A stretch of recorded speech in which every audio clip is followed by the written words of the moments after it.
You've said this demonstrates the confidence that both countries, UAE and Italy, have in their approach to overcoming the pandemic. Just take us through how this came about.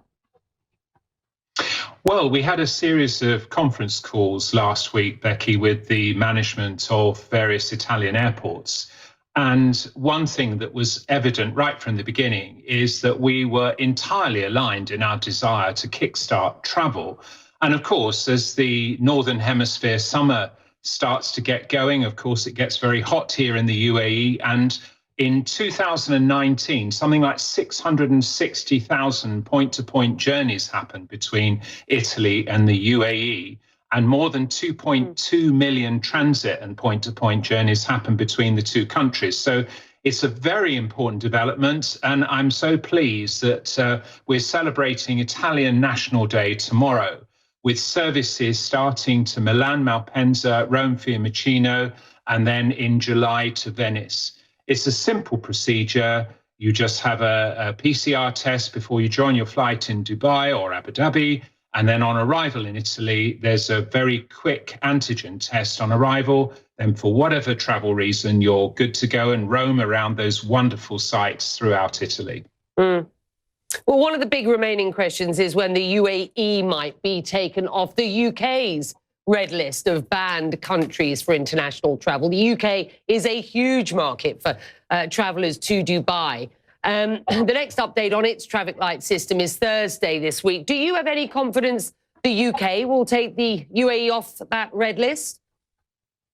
I think the problem, of course, is that in the UK, the situation is not looking great. They were doing so well in containing the spread of COVID-19, but of course, recently that situation seems to be rather more challenging. So I am not sure that the UK is going to change the status of the UAE. We're obviously anticipating something happening at some stage in the future, but I think for the time being, I think the corridor that we've agreed with Italy is a very positive step. And if further steps emerge, perhaps with the EU as a whole and with the USA over the next few weeks, perhaps that'll give the UK government the courage and conviction actually to allow flights to restart between the UAE and the UK. As you said, Becky, the UK is an incredibly important market, with London the biggest air travel route between the UAE and the UK. So we're all very, very keen to get those discussions underway.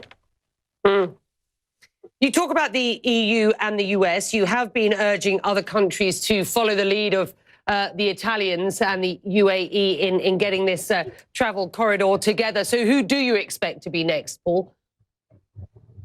Well, I think the encouraging news from the UAE is they are moving on a UAE-wide vaccine passport system, which I think is probably the long-term solution to travel corridors opening up again. And if that's the case, then those that have got inoculated with the approved vaccines for Europe will be allowed to enter EU countries.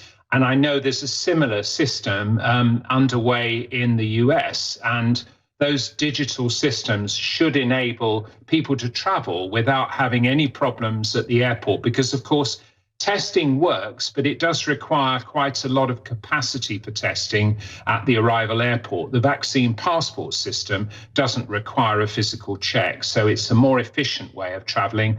And if we're going to move towards that personal mobility we've all been missing for more than a year now, the vaccine passport, in my view, is the only way to get there.